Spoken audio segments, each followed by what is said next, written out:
and that's what I want to challenge. Yeah. But isn't like the life course approach really a proper tool to integrate the things? I mean, we are only talking about life course, but when you look at the qualitative level, or if you wanted the micro level, we could talk about biographies. And we do biographic interviews and compare them and look into them and with bigger macro quantitative research, and then we can work out what outcomes of life course on a macro level. That means overall deviation between retirement incomes. But then we can also look at the micro level. What is the social or individual meaning that comes with differences in retirement? Is it important to people anyway, or is the overall retirement rate maybe so high that these retirement differences that we analyze on a macro level, maybe in the individual situation, are meaningless? That, I mean, it's now fantasy thing, but that would be a possibility. So that's the one thing I wanted to point out. And the other thing that's more like something that I feel is like an interesting thing about the whole life course approach, when you link it to this, or when you look at it within social change, that the life course itself, or the life course approach itself, or the institutionalization of the life course is preconditioned by a certain social change in history, and that's the reduction of variance in mortality rates. Because in pre-modern societies, like, death was an all over risk that you had, and every time, so if you survived your birth, which only few children did, then you could always die to starvation, to disease or whatever.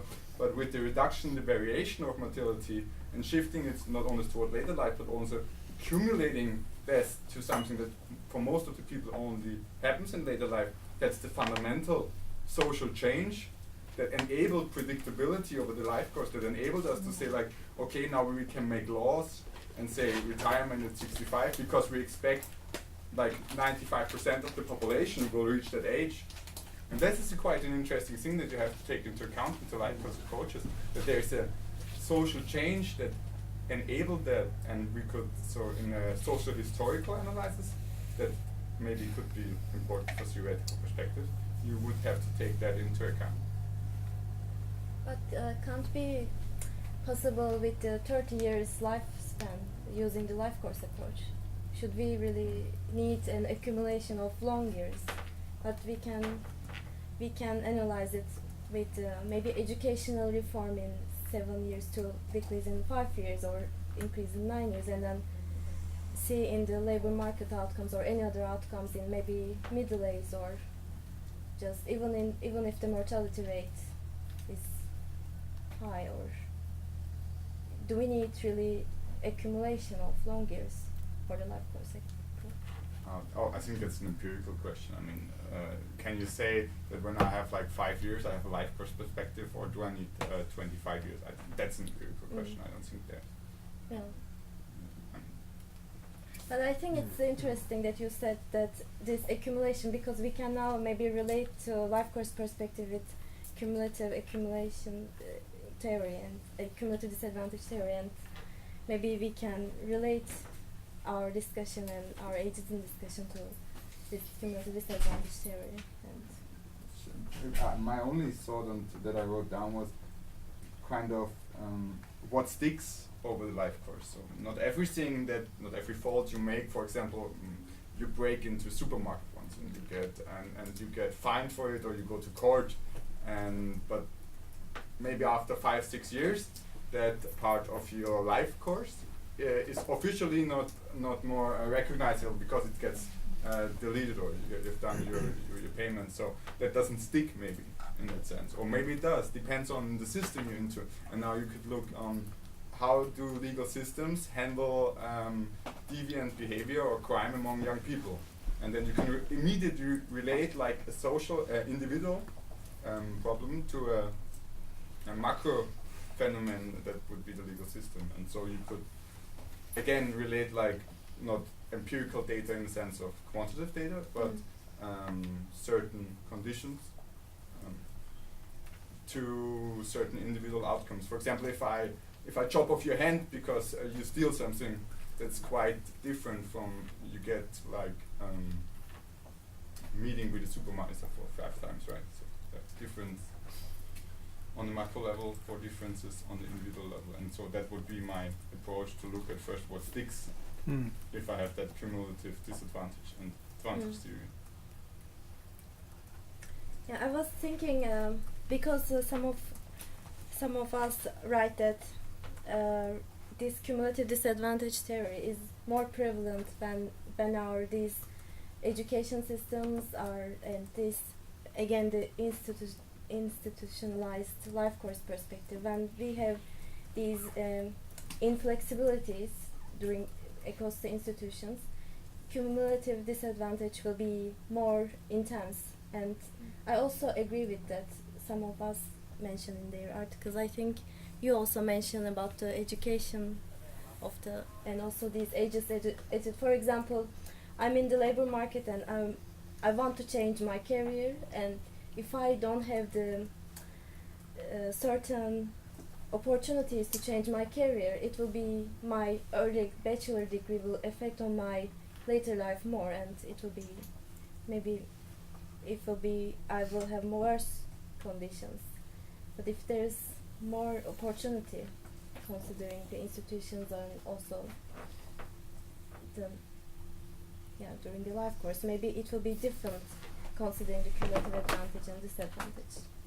Do you think it will be depend on the context or age norms, or is it independent from these and it's not really structural? Because as you said, if it's really long years it takes to be accumulation, and maybe it's kind of appear to me it's natural, this accumulation. Maybe there can be another system. We have time to change it, not to see the. I mean, it's now we're talking. The only thing I could think of right now, like younger age or teenagers or education in schools. So we have that's like what everybody who has certain knows it. Like we try to make a more egalitarian school system with where no differentiation happens. So we don't have institutions for people who are not so good in preschool and pupils who are very good. But still, within the institution, whether or not everybody can go there, there's a differentiation that is related to, for example, the habitus. That's what you said, right? So then you would ask yourself, okay, the disadvantage is then in the cultural field somewhere to find. I don't think you have to look for certain years or certain institutions. I think you will always accumulate certain advantages and certain disadvantages. But the reasons are different, and I think those are interesting. But you could imagine systems that level out at certain stages. Completely? No, but they at least have measures to no, not completely. But at least you can have if you have that system of equal schooling, they have the impact of habitus in the sense that then the decision for certain occupational activities also are affected by this. For example, you could at least think about a system where these schooling results don't have that structural effect, so that if there's for example if it's easier to have a second chance, for example, in the schooling system, that they can have your whatever Matura, Gymnasium, Abitur, whatever it is called, in the second round again. Also, there are measures against that effect. But I think like then other factors pop up. Like you now think, okay, we have a policy in Austria or Germany the same to have more people going to university, and suddenly, for example, I know it among lawyers because it's quite a funny thing. They go then they make their legal law masters after their diploma in Vienna. They make it at Harvard, and it's now written on their business card and on their door because it's a way of distincting them from all the other people. But not everybody can go to Harvard. Only people who have the money can go from Austria to Harvard.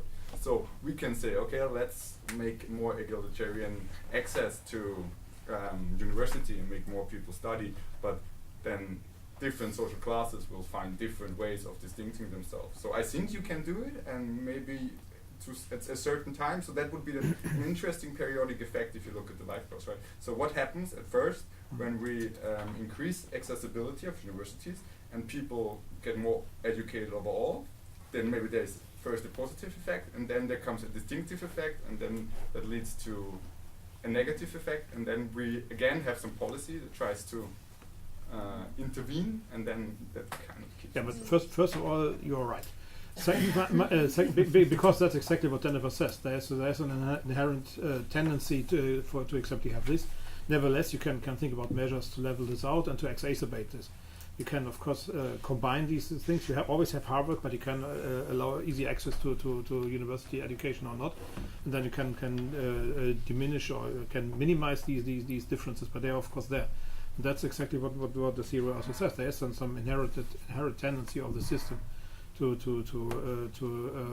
function exactly like this. Yeah. But it could be worse or it could be better. Yeah. And that's more or less the two aspects. Yes and yes. Even if it's contradictory. Yeah, and yes, for me too.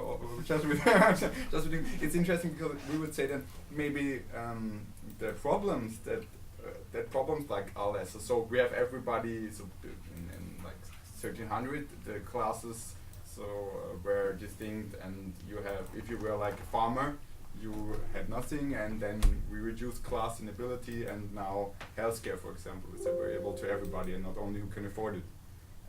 But now it is going to the, I don't know, going into an exhibition from famous painter. That is not a way of making a distinction between classes, but that is not as problematic as maybe different access to healthcare. So you can lower like the impact maybe of differences. That would be policy. That would make policy like.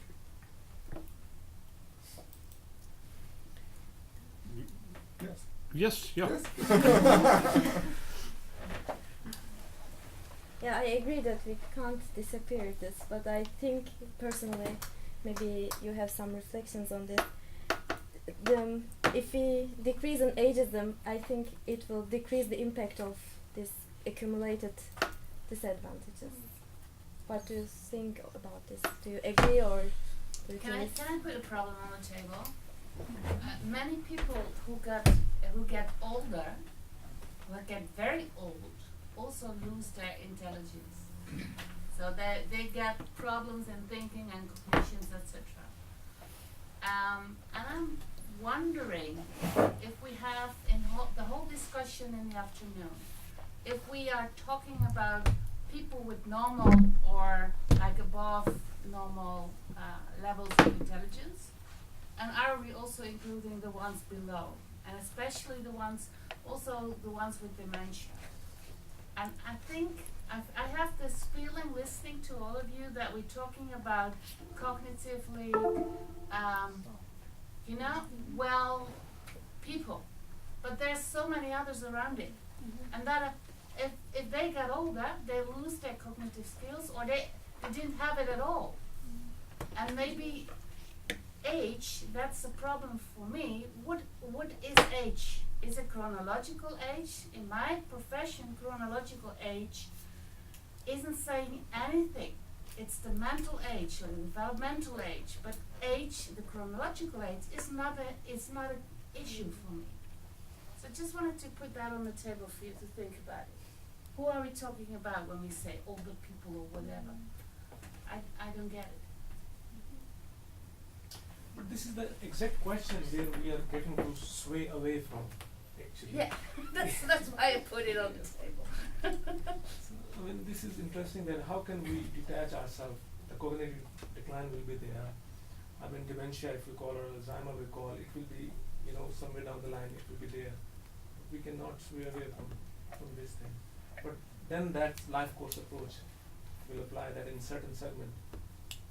Whether it was from the start when we were born, or it came just at that point. But there's also a lot of people who start with very limited cognitive skills, but because of the technology, because of the schooling system, because of everyone gets now a chance, maybe it takes them a much longer time to reach a certain level of mental age, but they are developing while they were not before. So there's something happening also in the group that started with very low skills.